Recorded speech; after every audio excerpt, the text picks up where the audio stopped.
Welcome to Pushing Up Lilies. I'm your host, Julie Mattson. Pushing Up Lilies is a weekly true crime podcast with spine-tingling, unusual, and terrifyingly true stories from my perspective as a forensic death investigator and a sexual assault nurse examiner. Do I have some stories for you? Are you ready? 2024 is finally over, y'all. I don't know if you're as happy as I am, but I think it was a rough year. But I'm excited about 2025 and what it has in store for all of us. Last night, we went to the North Dakota State football game in Frisco. They call Frisco Little North Dakota, and that's because the people in Frisco, Texas, love the people from North Dakota when they come down to the FCS championship game. And luckily, they made it to the championship again this year, and they played Montana State last night. And congrats to NDSU for pulling out a win. I think the final score was 35-32. It was not a blowout. It was a really, really, really good game. Now, let me tell you, I know I say I'm not going to complain about the cold anymore because I know it's way colder up north, but I froze my tail off. I bought a little hand warmer that's actually battery operated, so I was able to keep my hands warm. And let me tell you, that made a huge difference. But I had on 3 layers of pants, 3 layers of shirts, and a jacket, and I wore thick socks and fur insulated boots. I was still freezing. I had like a cap on, so my ears stayed relatively warm. I think my feet and my legs were the things that I was like about to go crazy over. So I don't know how y'all do it when you live in that kind of weather all the time. I guess you get used to it. My husband's from North Dakota, and he said, I never got cold. And I was over there like, are you kidding me? Because I was absolutely freezing. But it was such a good game. I wouldn't have missed it for anything. We met a lot of fans, and I don't know, my husband just said it always warms his heart when people from North Dakota come to Texas because it just, I don't know, changes the dynamics a little bit. Headed back to work this morning after some time off. We did go to Cancun the day after Christmas and spent a few days there. And again, it rained like crazy the first couple of days, and we were kind of questioning our decision to go, and then the sun finally came out. So thank goodness we did get some sun there, and I hope that everybody had an amazing Christmas break. I know the kids really enjoyed being out. I think my granddaughter goes back. No, she's probably already gone back. I know that break was always good for the kids. I remember loving it when I was in school, just having a couple weeks off for the Christmas holidays. So hopefully everybody got to see family and enjoy some time together. I walked into a store the other day to pick some stuff up, and there was a guy behind the counter that he called me out by name. He's like, hey, Julie, I've been listening to your podcast. It puts me to sleep at night. And I was like, that's so cool. I'm glad that my voice is relaxing, but that he knew me by name when I walked in I was a little bit like surprised. I guess it caught me by surprise. So I love, love, love that people are listening. I think we're close to about 40,000 downloads, which is crazy to me. And I applied for CrimeCon for next year, so we'll see how that goes. I know that sometimes it's hard to get in when you're a newbie, but they also do like to accept podcasters that are starting and then those that have been in the biz for a while. I don't know if y'all have seen on my Facebook page that our cereal box is now designed for our subscription. So I'm about to order the prototype of that and just kind of start working on shipping related issues and try to figure out the best way to handle that. And then I've already got some items that are going to be in the first box. So we'll get that up on the website soon where people could start ordering. And like I said, those subscriptions will be able to be monthly, probably monthly, quarterly, biannually. And then you can also just order one for someone for like a gift, like a birthday present or something. But still working on the details for that. My class just started and I am in advanced physical assessment class now for my NP school. And so that started on yesterday. So I've already turned in my first assignment. So I'm trying to stay ahead, We're going to do this, y'all. I think I'm on task to graduate maybe at the beginning of 2026. Med spa's going good. Again, I think y'all know that I've had a lot of listeners reach out to me to start on our weight loss program, and we do have that available. Even if you're out of state, we can email you a link so that you can do your good faith exam virtually from the comfort of your home, and then we can actually mail you your monthly medications. I'm again down 50 pounds and feel great. So if you're thinking about weight loss here at the beginning of the new year, now's the time to start it. Reach out to me, and you can send me email, Julie at Pushing Up Lilies, or you can private message me on Facebook. I do try to individually answer each message for now. I am getting more and more as we go, and I'm having a lot of people request me to research cases. So for those of you who have done that, know that I hear you and I haven't forgotten about you. Just trying to get my feet on the ground and get ready to run at the beginning of the year here. So it's just been kind of hectic. But I want to talk to y'all today about a story that happened back in September of 2017. I don't know if you've heard about it or not, but Matthew Phelps phoned 911 that morning, and he sounded a little detached. It was the early hours of the morning, and he called to report that his wife, 29-year-old Sunday school teacher, Lauren Phelps, was dead. So apparently he told the 911 operator that he had a dream, and then when he turned the light on, he found her dead on the floor. He told the dispatcher that he had blood all over him and that there was a bloody knife on the bed. And his words were, "I think I did it. I can't believe this." I think we need to shout out here to our 911 dispatchers. We have amazing dispatchers in Denton County that call me all the time and give me cases and give me hospices. Bless their hearts, they work so hard. I can imagine how stressful their job is. And I know at the end of the day, they go home probably wondering the outcome of some of the 911 calls that they take. And I'm sure the callers many times are horrified.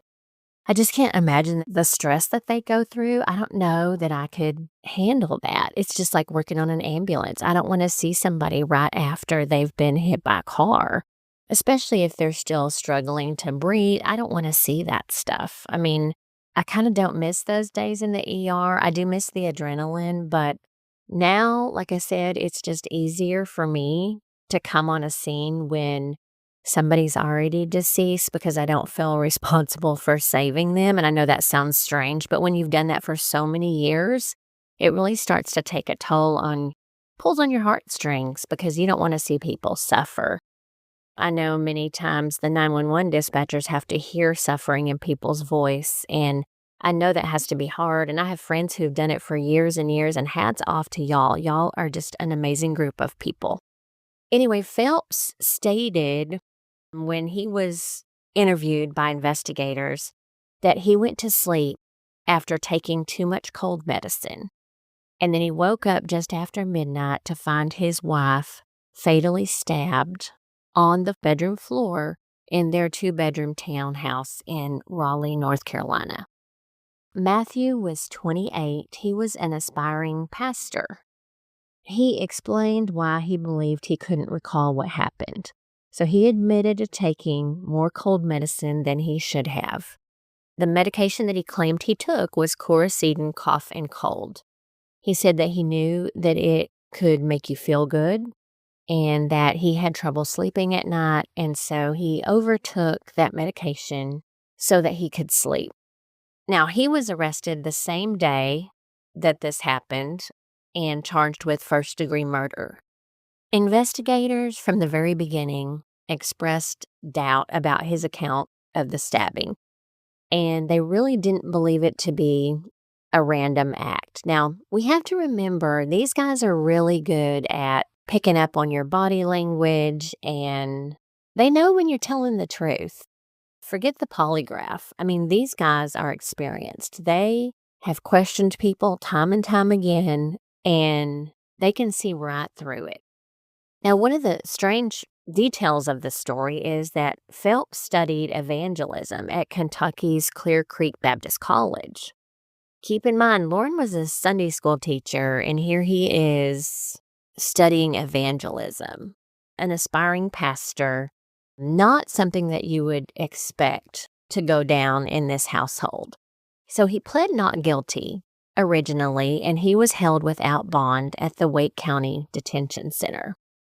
Now, it was kind of unclear how much Coracetin was in his system at the time he allegedly murdered his wife. We all know that toxicology tests only test for certain things. In cases like this, where we know what someone took, we can better narrow down what drugs we're looking for in somebody's system. I don't know why it was unclear. I'm sure they did other tests on him with a subpoena that would help determine what was in his system at the time it happened, just because he actually made the statement that he thinks he did it. The truth is, in North Carolina, if a jury finds that a person did these things while unconscious, the defendant would have to be found not guilty. So when this went to trial, if he says, I was out of my mind, I don't know what happened because I took this medication, then they would have to find him not guilty if the jury determines that he did this because of the medication. Some experts say that abusing Coracetin can induce unpredictable and dangerous side effects similar to those when someone takes PCP. And we all know that drugs have different side effects and they affect everyone differently. I personally have taken Coracetin cough and cold. I like taking that when I'm sick because it does not have Sudafed or any kind of ephedrine or stimulant in it. And so you can actually get Coracetin for people with high blood pressure, which does not have any kind of stimulants in it. So I prefer to take that when I'm sick because it doesn't cause heart palpitations or any kind of heart racing or anything like that. Anyway, he knew, though, that this medication would make him a little bit groggy, and it sounds like he initially said, hey, I have trouble sleeping. I'm taking this to help me go to sleep. Now, makers of Coracetin stated that there was no evidence to suggest that this drug is associated with violent behavior. So prior to this point, there hadn't been anybody come forward and say, hey, I'm taking Coracetin for a cold, and I woke up in the middle of the night and unknowingly murdered someone. So this has never happened before. Now, he eventually pled guilty to first-degree murder. We said initially he pled not guilty. He eventually did plead guilty after an autopsy determined that he had actually stabbed her 123 times. This was not a one-time, I realized what I did, woke up, called the police, oh my gosh, one fatal wound. No, this was 123 times. So, of course, search warrants were issued, and search warrant documents stated that Matthew Phelps was possibly fascinated with and mimicked a portrayed serial killer from the movie American Psycho, which they learned from his social media accounts. Apparently, he had an Instagram account under the username Marty Radical. The account showed numerous scenes from the 2000 movie American Psycho, which starred Christian Bale as the executive-turned-murderer Patrick Bateman. Now, his Instagram account also included images of him dressed as Christian Bale's character in the movie, Patrick Bateman. Phelps had also, and again, y'all, these police officers, they're detectives for a reason. That's their job, is to look further into things. And I love dumb criminals because they're not good at hiding things. Phelps had expressed interest to a friend, and, the police are going to talk to your friends about your character regarding what it would be like to kill someone. Okay, weird. And I'm sure the friend kind of thought it was a little bit odd too. Also, during the investigation, relatives stated that the couple was having problems and that Lauren was preparing to end the relationship. Part of Phelps' plea agreement when he did eventually decide to plead guilty is that he will not be eligible for parole and that he would get life in prison and not the death penalty. Now, while he was on the stand, Phelps apologized for his actions and pointed to drinking, drugs, and carelessness as reasons why he carried out this murder. He stated that it was a senseless, mindless act, and he regretted every step that led him in that direction. Again, the autopsy showed that Lauren suffered 123 cuts and stab wounds in the attack. Now, I have gone on scenes where people are stabbed multiple times. They are bloody, to say the least. And we aren't, and I thought I would add this because y'all might find it interesting, but we aren't, as investigators, allowed to wipe the body or clean the body at the scene. Sometimes when we document how many stab wounds are on a body, we have to mention that we are unable to get an accurate number due to the large amount of dried blood that's on the body. We aren't expected to wipe the body down and count the stab wounds at the scene. That is something that once they are cleaned on autopsy, that the doctor does. Again, we don't wipe people off or wipe anything off of anybody at a scene, just like we don't, stick our fingers in bullet holes and stick our fingers in exit wounds, and we try to send the body down as we see it. So the 123 cuts and stab wounds are something that would have been noticed on autopsy. The investigator at the scene probably knew there were a lot, but we are not responsible for documenting all of those at the scene. There is always so much dried blood and fresh blood on bodies that we just can't determine how many there are there, since we're unable to clean the body at the scene. Tension had apparently erupted between the couple over finances. Apparently, Matthew was spending more than the couple made. There was also evidence suggesting that Phelps had cleaned himself before placing the 911 call. When he was interviewed, he apparently showed very little emotion, never shed a tear, and there is such a thing as someone being in shock. So sometimes, we'll call a family member to notify them of a death, and they don't cry. And I think a lot of that is, it's not because they don't care. It's because they're in shock. I mean, you just told them something that they literally can't believe. But it is odd when they're interviewing somebody a couple of hours after something like this happens and they don't cry and they don't act like, it really affects their life in any way. That's alarming.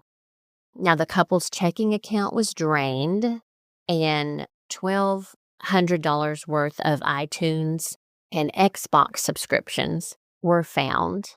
$1,200, y'all, worth of just subscriptions just to fund his video play. And that can be a source of contingency with a lot of couples. There's a lot of people that are addicted to video games and people who sit in front of the TV all the time playing video games. And that alone, not including the amount of money that it takes to take out all these subscriptions, can cause a lot of problems in a marriage. But their checking account was completely drained. So that kind of backs up the fact that, maybe Lauren was considering ending the marriage because he was overspending, obviously. $1,200 worth of subscriptions. I don't know how long that lasts because I'm not a gamer, nor is my husband, but I would not be happy if I found that when I went to balance our checkbook. Let me just say that. During the trial, Phelps' hair was long and stringy, and he had a really shaggy beard. That is really far from his clean-cut appearance when all of this first started. When he was first arrested, he was a very clean-cut, again, aspiring pastor, going to school with a major in evangelism.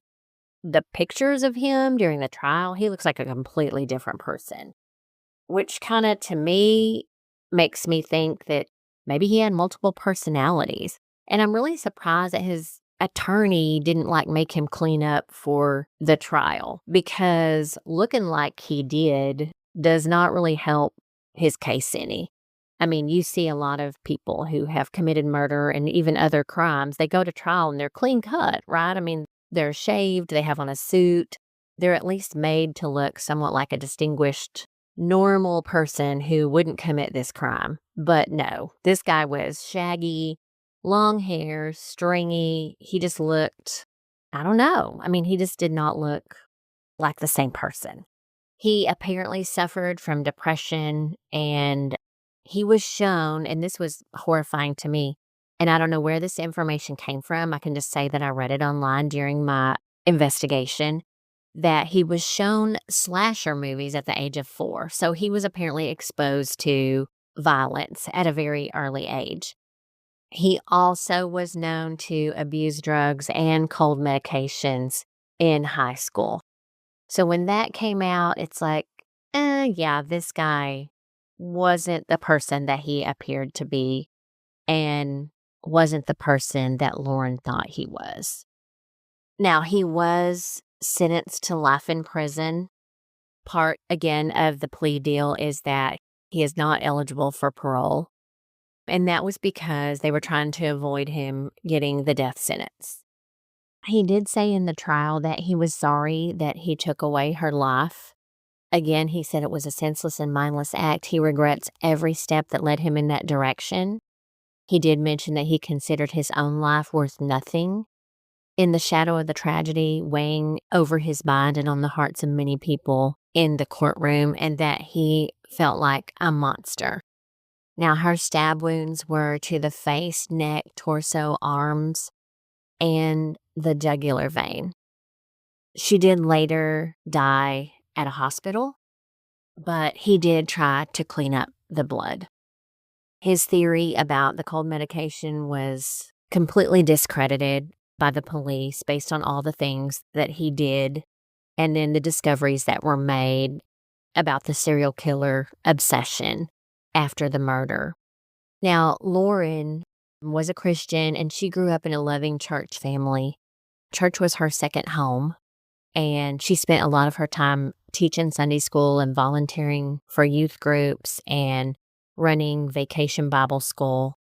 She was from a very close-knit family, and so there was a lot of support for her in the courtroom. Many people wore buttons with her photo attached to purple ribbons to signify awareness about domestic violence.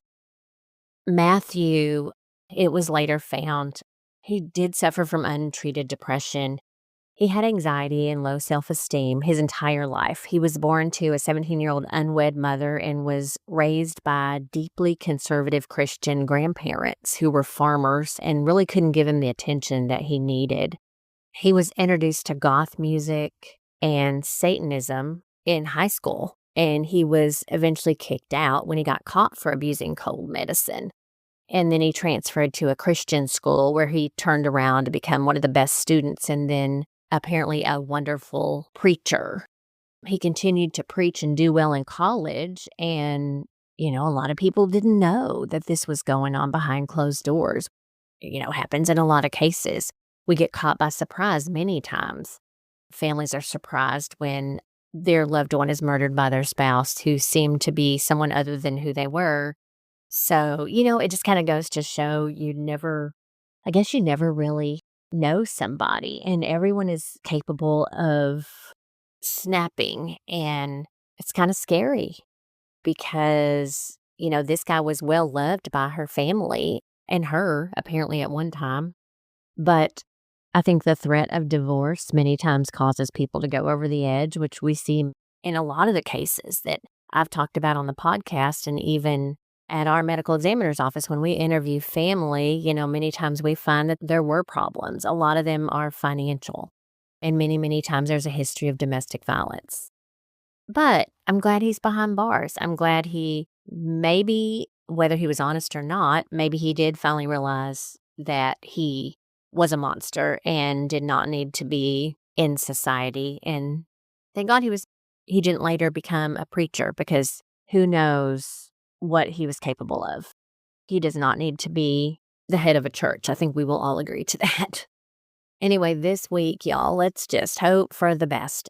I headed to the medical examiner's office this morning. like I said, I've had some time off. I'm going to have to look at the protocol guide to remember what my job is. So I've been out for since the day after Christmas. The last day I worked was Christmas Day. Yeah. And so today is going to be a day of work and homework. And I think I mentioned, and I can't remember, but I am going to be filming a reality TV show in Tulsa, Oklahoma in February. And it's called The Blocks, and it is for entrepreneurs. And basically, it is an entrepreneurial boot camp and also a competition. There are many people competing, and I think you win a prize if you win the competition.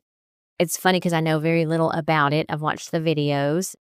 I'm excited and nervous at the same time, but it's kind of a competition for my business and will help me make the business grow. And I feel like that owning the med spa has really helped me to grow the podcast. It's weird once you learn more about business and the ins and outs, you kind of get the secrets. But anyway, it's going to be exciting, and it films in February. So I'm getting ready for that. And then that and rolling out the subscription box and school. Y'all, I'm a little overwhelmed, but we got this. School will be over in 2026. So there's light at the end of the tunnel. But I hope everyone has an amazing day. I am looking forward to what 2025 has to give all of us. We've got this, y'all. It's got to be better than last year. Anyway, y'all have a great day and stay warm. And I look forward to talking to you next week. Bye, y'all. Thank you so much for joining me today on Pushing Up Lilies. If you like this podcast and would like to share with others, please do me a quick favor and leave a review on Apple Podcast. This helps to make the podcast more visible to the public. Thanks again for spending your time with me, and be sure to visit me at pushinguplilies.com for merchandise and past episodes.